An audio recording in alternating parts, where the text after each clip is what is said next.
Have you allowed any dreams to get buried in you? At one time, you believed you could do something great. I do not believe that any of us have dreams that were not given to us for the purpose of accomplishing those particular dreams. All of us have things that we're believing for, something that we want to accomplish. Deep down, we know it's a part of our destiny. We can feel it so strongly. But then we hit some setbacks. We didn't get the promotion. The medical report wasn't good. Or a relationship didn't work out. Life has a way of pushing our dreams down. They can become buried under discouragement, buried under past mistakes. It's easy to settle for mediocrity even though we have all this potential buried on the inside. What did you used to be excited about?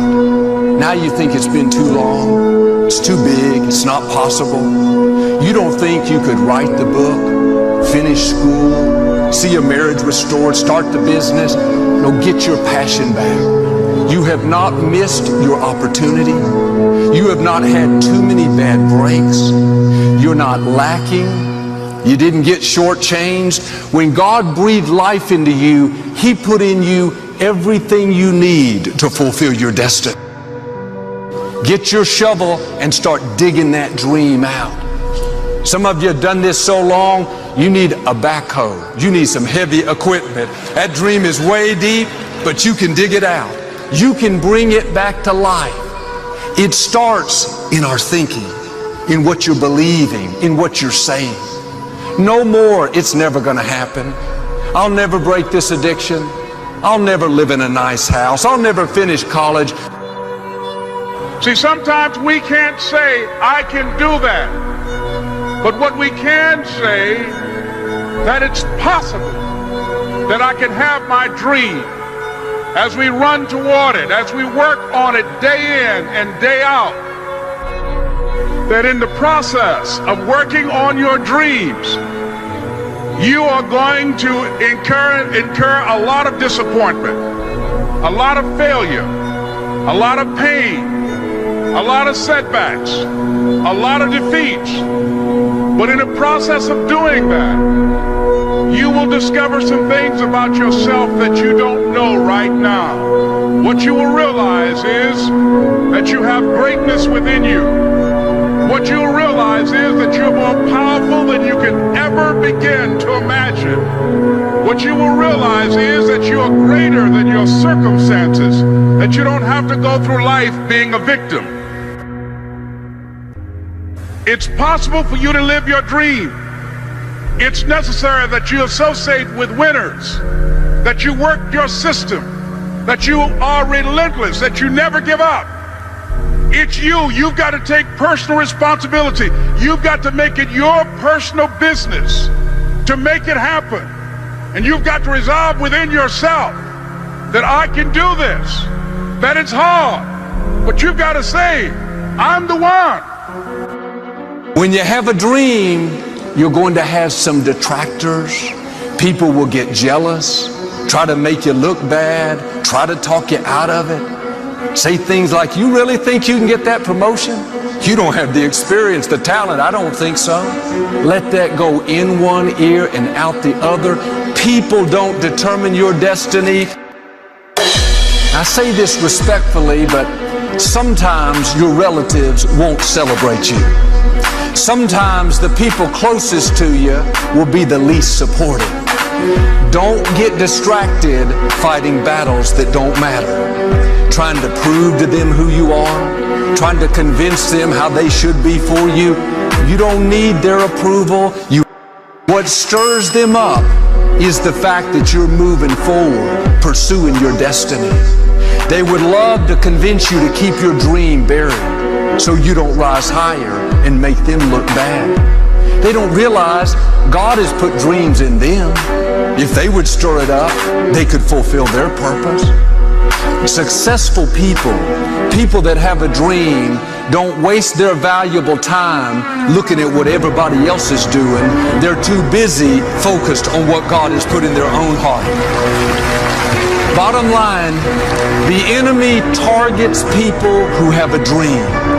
He'll use opposition, discouragement, delays, jealousy, everything he can to try to convince you to bury that dream.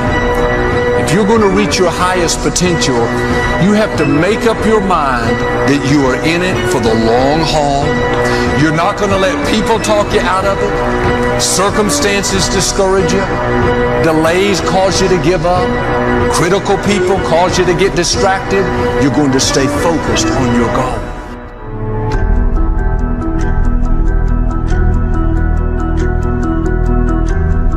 There are certain things that will happen in your life that make you pick up the pace, that slap you out of your stupor and say, this ain't no time to cry.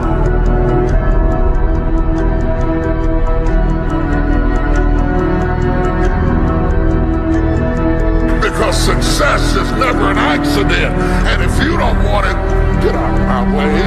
Because there are some people who want to do something with their life, who will run.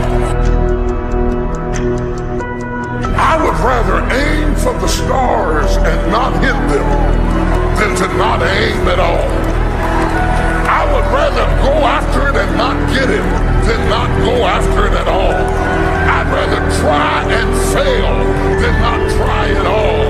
I don't want to live with the idea, wonder what would have happened had I done more with my life. I'm gonna go for it, come hell or high water. I'm going after my destiny. Because there are some things in your life that will make you run. If you run after your destiny, you will automatically distance yourself from your history.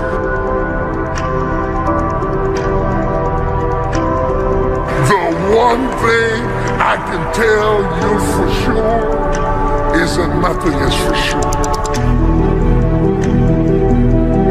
Run. Run. You gotta run. You gotta run after your destiny. You gotta run after it. You gotta run after your destiny. You gotta run after your destiny. You gotta run after your destiny. You gotta run after your destiny. You gotta run after it. You gotta run. I'm getting ready to run. Give me some space, cause I'm getting ready to run. Get up out of my face, cause I'm getting ready to run. Don't have time for what you're talking about, cause I'm getting ready to run. I'm gonna run! I didn't get it till I got to this age, but I'm gonna start running. I messed up junior high, but now I'm gonna start running. I messed up high school, but now I'm gonna start running. The moment you get the word, you ought to run. The Bible said, the day you hear my voice, harden not your heart. When God gives you a chance at an escape, don't be cute, run after your living. My God, run! Run! Do y'all hear me? Run! Run after your living. Run after it! Run after it! Run! Don't be ashamed! Run! You gotta run after your destiny. You can't stroll after your destiny. You can't walk after your destiny. You gotta run.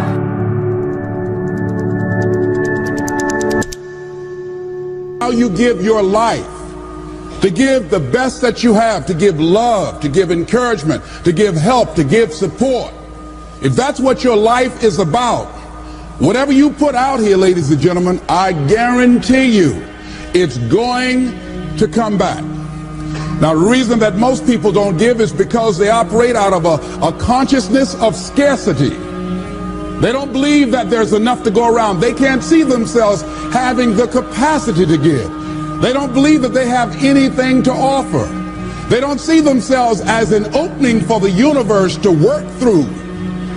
So if you begin to look at this new era that we're in, begin to see yourself as an opening for the universe to move through, to work through, to make a difference in life. See yourself being used by life to improve the quality of life, to expand and to grow.